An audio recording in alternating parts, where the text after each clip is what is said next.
По 30 дена притвор добија тројца раководители на Комуналец Гостивар осомничени за загадување на водата за пиење.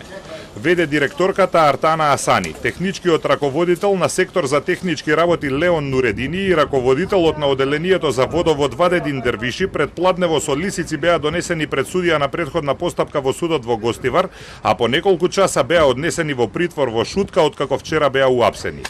Тие се сомничат за тешки дела против животната средина и природата. Сериозно кривично дело за кое запретената казна е од 4 години до максимална, односно до 20 години затвор. Во предлогот ги има наведено причините поради кои го предлага притворот, поради запретената казна за која им се става натовар на осомничените, бидејќи се работи за кривично дело за кое е запретена кривична санкција најмалку 4 години, а доколку обвинетите би се пуштиле да се бранат од слобода, постои голема веројатност да се дадат во бегство и да влијаат врз сведоците кои треба да бидат испитани во текот на истражната постапка. Судијата на претходна постапка Чирко Михајловски го прифати предлогот на јавното обвинителство, определи притвор на осомничените во трајање од по 30 дена. Над 3000 граѓани на Гостивар побарале лекарска помош во изминатите десетина дена жалејќи се на пролив, повраќање и високи температури. Агенцијата за храна и ветеринарство ја забрани водата за секаква употреба. Беше прогласена епидемија, а владата денеска прогласи вонредна состојба во општина Гостивар. А раководителите на Комуналец се сомничат дека им наредиле на вработените поставување на 3 потопни пумпи во одводен канал со фекални бактерии во близина на преливната комора со вода за пиење за да го тестираат притисокот на водата. Тие потоа ја пумпале отпадната вода внатре во комората поврзана со градскиот водовод. По пријава на загрижени граѓани, полицијата излегла на терен на 16 јули годинава и тука во близина на гостиварското село Вруток утврдила дека има 3 потопни пумпи во одводниот канал кои ја впумпуваат отпадната вода внатре во преливната комора. Имало 3 пумпи, 2 биле во функција во тој момент. Направени се по налог на обвинителството фотографии и видеоснимки за да покажат дека пумпите и тогаш, на 16 јули, работат и впумпуваат вода внатре во комората.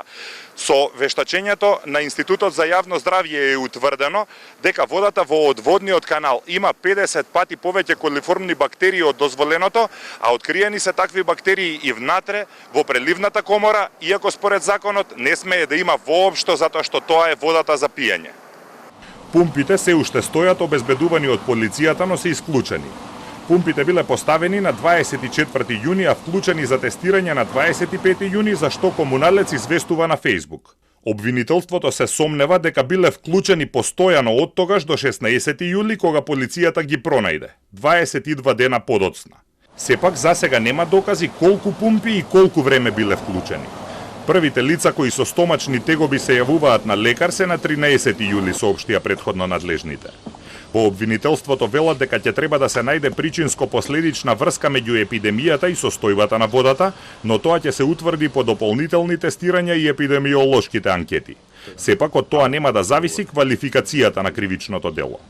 По налог на обвинителството, Институтот за јавно здравје на 16 јуни ја тестирало водата на 4 локации.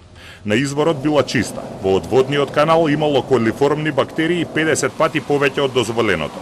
Такви бактерии биле пронајдени и во преливната комора, иако таму воопшто не смее да има зашто тоа е водата за пиење. Била тестирана и водата од чешма во центарот на градот, но таму немало бактерии, туку само хлор 2 до 3 пати повеќе од максимално дозволеното. На прашањето дали раководителите знаеле дека водата е загадена со бактерии и со засилено хлорирање се обиделе да го прикријат тоа, во обвинителството рекоа дека засега нема докази за такво нешто. Предмет на истрага ќе бидат и досегашните испитувања на квалитетот на водата во Гостивар.